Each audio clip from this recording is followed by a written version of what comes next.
Et je reçois pour l'entretien dans le journal des biotech Christophe Douat, président du directoire de Medincell. Bonjour Christophe. Bonjour Laurent. Alors, nous sommes ensemble pour parler de l'actualité récente de la société, une actualité qui est positive puisque votre partenaire, le laboratoire israélien Teva, vous a annoncé qu'il lançait une phase 3 pour votre produit MDC TJK dans la schizophrénie. C'est une belle rentrée pour Medincell avec ce deuxième produit dans cette indication après MDC IRM. Quels en sont les impacts concrets pour Medincell? Bon, effectivement, c'est une très belle nouvelle, et ça à plusieurs titres. D'abord, parce que c'est une deuxième phase 3, et les sociétés de notre taille qui peuvent se targuer d'avoir deux produits qui ont passé ce stade, c'est rarissime. J'espère d'ailleurs qu'on en aura une troisième là, qui arrive bientôt. Deuxième point, c'est un signe du renouvellement de la confiance de Teva. Oui. Je vous rappelle que Teva a eu un décalage sur notre premier produit. Et là, le fait qu'ils annoncent qu'ils vont financer une phase 3 qui va coûter des dizaines de millions de dollars, c'est le témoignage de leur confiance dans la technologie, dans Medincell, et indirectement dans le premier produit, évidemment. Troisième point, c'est un produit avec un potentiel énorme. On en reparlera peut-être un peu plus tard, qui est basé sur l'olanzapine en schizophrénie. Et enfin, c'est la deuxième fois que Medincell aura montré que notre technologie a le potentiel de faire des choses que la Big Pharma n'a pas réussi à faire. Ni Janssen sur le premier produit qu'on a fait sur la risperidone, ni Eli Lilly sur l'olanzapine. Bon, ça commence quand cette phase 3 ? Teva n'a pas divulgué la date, mais ça sera dans les mois qui arrivent. Ils sont dans les préparatifs. Bon, alors justement, vous l'avez signé là, dans cette réponse. La dernière fois où on s'était parlé, c'était justement pour expliquer la position de Medincell après la réception par Teva de cette CRL, cette Complete Response Letter de la FDA, l'autorité de santé américaine. C'était dans le cadre de MDC IRM. Là aussi, vous l'avez dit, belle preuve de confiance de votre partenaire, dans votre technologie, d'autant que, pour avoir là aussi des news sur le sujet, Teva a déclaré fin juillet dernier attendre l'approbation et la commercialisation de MDC IRM au premier semestre 2023. Tout à fait. Et ce n'est pas n'importe qui à Teva, puisque c'est son président qui l'a annoncé dans une conférence avec ses analystes. On se souvient, il y avait eu pas mal de questions à l'époque. On s'est dit, est-ce que ça remet en cause le potentiel du médicament? Est-ce que là c'est plutôt rassurant ces propos? C'est plus que rassurant, puisqu'il a confirmé le planning, donc avec une approbation prévue dans la première moitié de 2023. Alors, on l'a dit, il y a MDC IRM, formulation de risperidone injectable à action prolongée sous-cutanée d'un côté. On a maintenant MDC TJK de l'autre. Là, on est sur de l'olanzapine, c'est pas facile à dire, injectable à action prolongée sous-cutanée. Deux traitements pour une même indication, la schizophrénie. Quelle différence entre les deux au niveau justement du traitement apporté? Et puis, vous me voyez venir aussi, est-ce que les résultats obtenus avec l'un peuvent laisser espérer les résultats obtenus avec l'autre? Ok, alors je pense que c'est important que je décrive un peu le contexte de ces molécules, parce que les deux ont été des blockbusters. La risperidone a été un blockbuster de Janssen, une des plus belles sociétés pharmaceutiques au monde. C'est monté à 5 milliards de dollars de ventes par an sous forme orale. Et puis la deuxième, l'olanzapine, même chose, environ 5 milliards, mais cette fois-ci par le grand groupe pharmaceutique américain Eli Lilly. Donc deux énormes succès. Deux énormes succès. La première est réputée être le standard un peu, le traitement de première intention des patients schizophrènes, parce qu'elle est efficace, mais sans trop d'effets secondaires.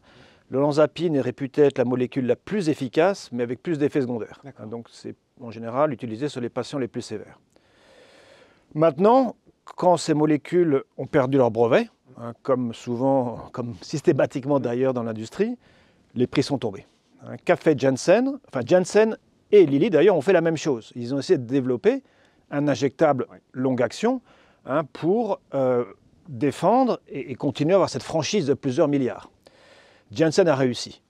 Janssen a remplacé sa franchise de 5 milliards de la risperidone orale par une franchise qui fait environ aujourd'hui 4 milliards en injectable longue action. C'est significatif. Et c'est cette franchise que Teva va attaquer avec notre produit, qui a des avantages très différenciants. Ce n'est pas une injection intramusculaire, mais sous-cutanée.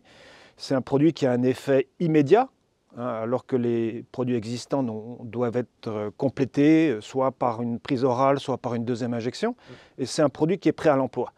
En fait, c'est un produit qui est facile à utiliser et on l'a vu, plébiscité par les patients et les médecins qui l'ont utilisé.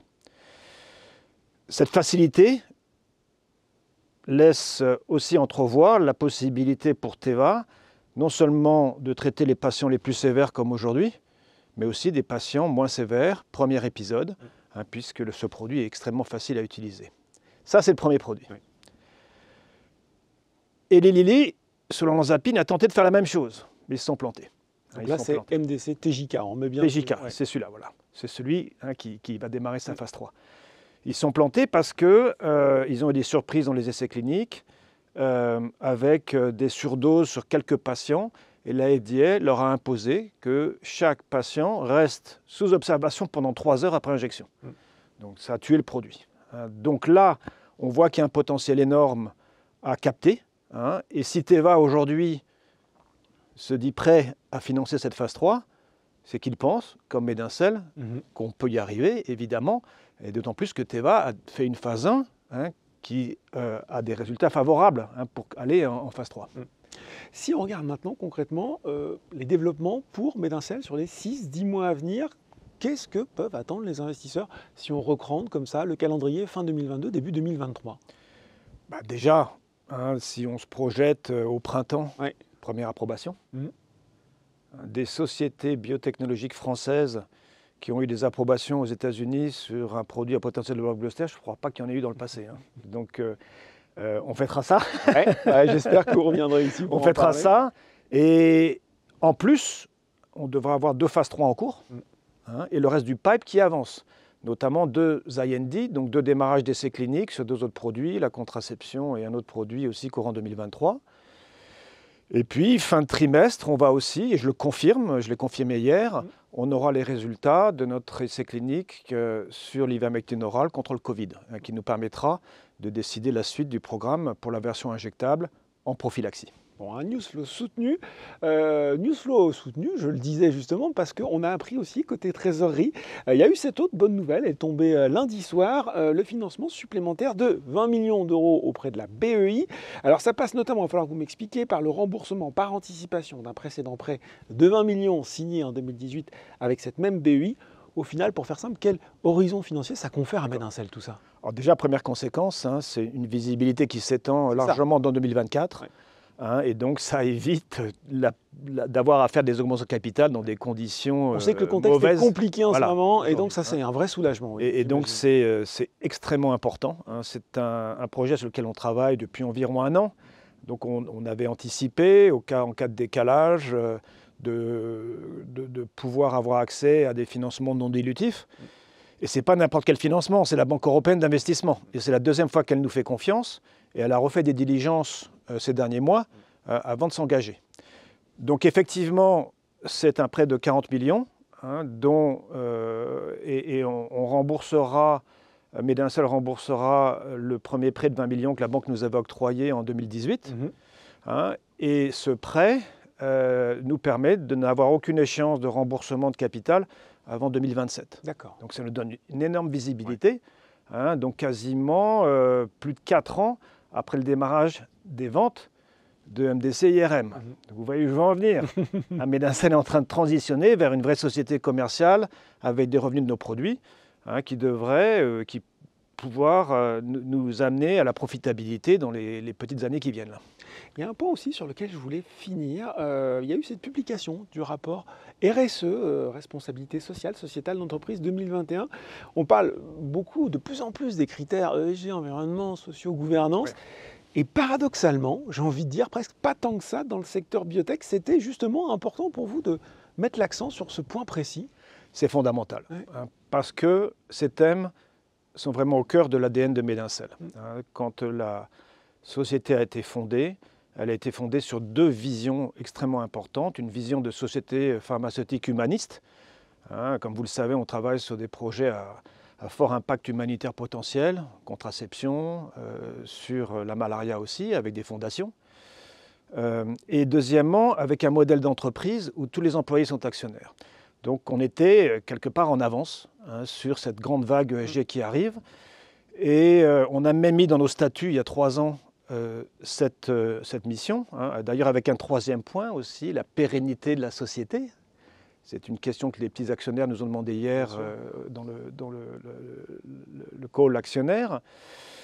Et on a pensé qu'il était important de formaliser, structurer cet effort, d'abord pour continuer à progresser. Hein, je disais hier que Auguste Comte disait toujours que mesurer, c'est progresser. Ouais. Hein, donc on va mettre des indicateurs pour progresser. On a créé un comité ESG qui émane de notre conseil de surveillance. Et c'est important pour tous nos collaborateurs hein, qui ont rejoint la société pour ça, et aussi pour nos investisseurs. Notre plus gros investisseur, hein, c'est le plus gros fonds ESG de France, et on pense évidemment pouvoir en attirer d'autres. Bon voilà, le plein de bonnes nouvelles, actions prolongées comme les traitements de Médincel, c'était Christophe Doix pour faire le point sur la société. Merci beaucoup Christophe. Merci beaucoup Laurent. Le journal des biotech, c'est fini pour aujourd'hui. On se retrouve dans 2 semaines pour un nouveau numéro.